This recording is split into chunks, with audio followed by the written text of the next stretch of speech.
Break नंतर bulletin मध्ये पुन्हा स्वागत। बातमी नागपुरात आहे। राष्ट्रीय स्वयंसेवक संघाचा शताब्दी वर्षामधील महत्त्वाचा विजयादशमी उत्सव सकाळी 7:40 नागपूरच्या रेशीमबाग मैदानावर आयोजित करण्यात आलाय। या कार्यक्रमाला माजी राष्ट्रपती रामनाथ कोविंद हे प्रमुख अतिथी म्हणून उपस्थित राहतील। यावेळी कोविंद उपस्थितांशी संवाद साधतील। त्यानंतर सरसंघचालक डॉक्टर मोहन भागवत यांचे शताब्दी वर्षाचे भाषण होईल।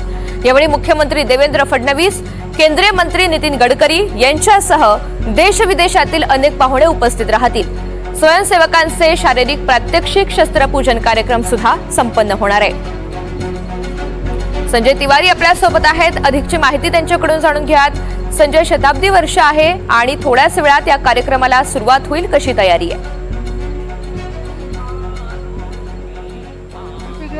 संघासाठी अत्यंत महत्त्वाचा दिवस आहे। आज अत्यंत महत्त्वाचा दिवस आहे संघासाठी। शताब्दी वर्षातला हे पहिला विजयादशमी उत्सव आहे।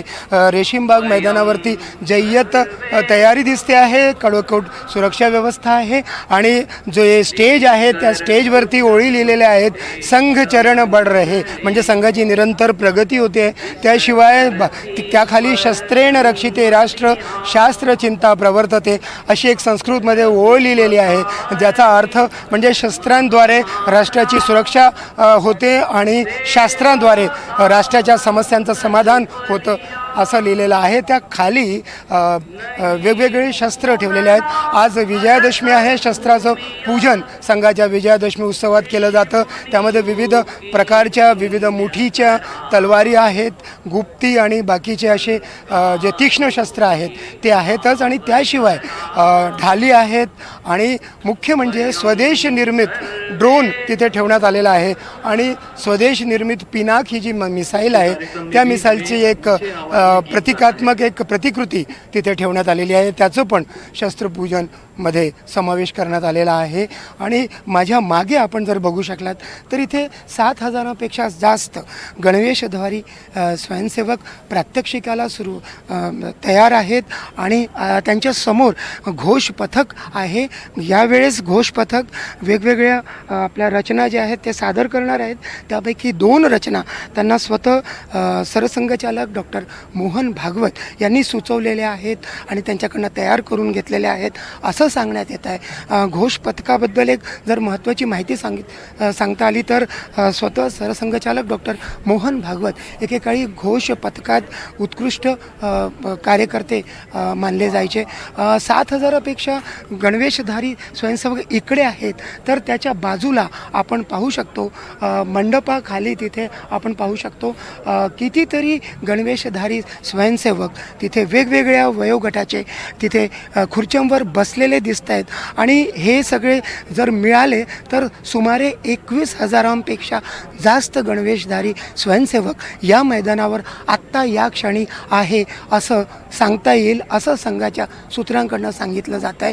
आणि त्या बाजूला जे बाकीचे जे अतिथी आहेत ते असतील आणि आपलं जे मुख्य मंच जे आहे त्याच्या बाजूला देशविदेशातून आलेले जे अतिथी आहेत ते बसणार आहेत एका बाजूला। आणि त्यामध्येच मुख्यमंत्री देवेंद्र फडणवीस, केंद्रीय मंत्री नितीन गडकरी आणि राज्याचे महसूल मंत्री चंद्रशेखर बावनकुळे हे तिघेही गणवेशामध्ये आपल्याला दिसणार आहेत। आणि त्याच्या दुसऱ्या बाजूला संघाचे पदाधिकारी महत्त्वाचे आणि संघ परिवारातल्या जेवढ्या काही संस्था संघटना आहेत त्यांचे जे पदाधिकारी आहेत त्यांच्या बसण्याची व्यवस्था करण्यात आलेली आहे। आणि तिथे सुद्धा मागे जे मोठा एक होर्डिंग लागलेला आहे त्यामध्ये संघ चरण बढ़ रहे ह्या ओळी प्रामुख्यानं असलेल्या आपल्याला दिसून येत आहेत। एकूणच काय तर या निमित्ताने आज रेशीमबाग मैदानात जय्यत तयारी करण्यात आलेली आहे। देश विदेशातील पाहुणे सुद्धा आलेले आहेत आणि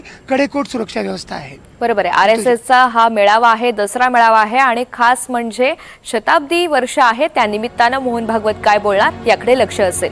संजय, धन्यवाद सविस्तर माहितीसाठी। आणि यानंतर थेट नागपुरात जाऊयात। आज आरएसएसचा दसरा मेळावा होतोय आणि त्याच निमित्तानं मुख्यमंत्री देवेंद्र फडणवीस हे दाखल झालेले आहेत।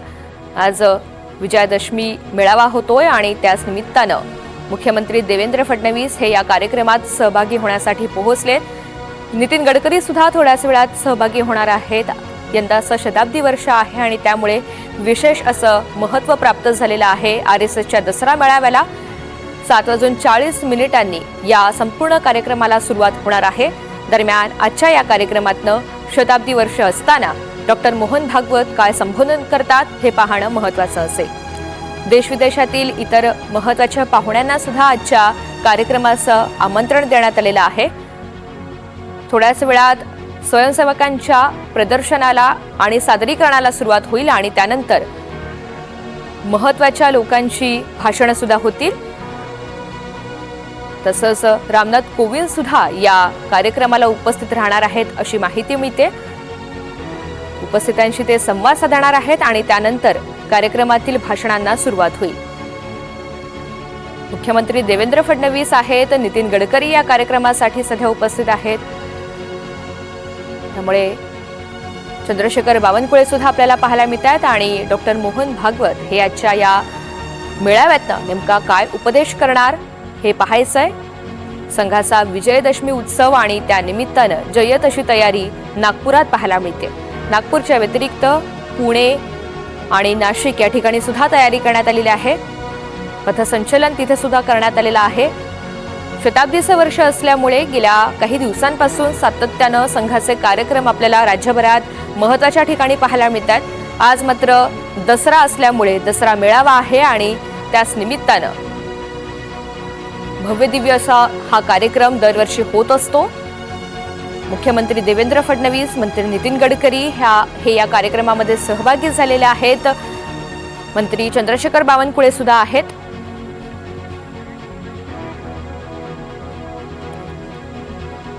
दुसरीकडे आपण दिल्लीतील दृश्य पाहतोय. राजघाटावर पंतप्रधान नरेंद्र मोदी हे पोहोचलेले आहेत.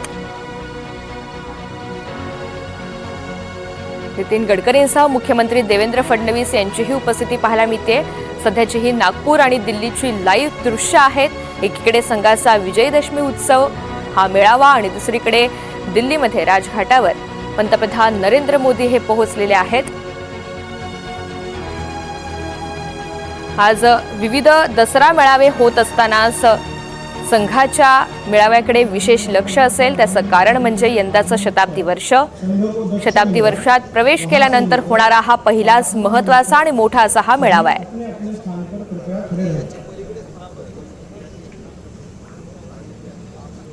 गांधी जयंतीनिमित्त राजघाटावर दिल्लीमध्ये आपण पाहतोय पंतप्रधान नरेंद्र मोदी हे आदरांजली अर्पण करण्यासाठी पोहोचलेले आहेत. राजघाटावर आयोजित शासकीय कार्यक्रमामध्ये इतर नेते मंडळी सुद्धा पोहोचल्याचं आपण पाहतोय आणि यानंतरची ही नागपुरातील दृश्य संघाचा विजयदशमी उत्सव आणि त्यानिमित्तानं देशविदेशातील महत्त्वाचे पाहुणे हे व्यासपीठावर सध्या उपस्थित आहेत.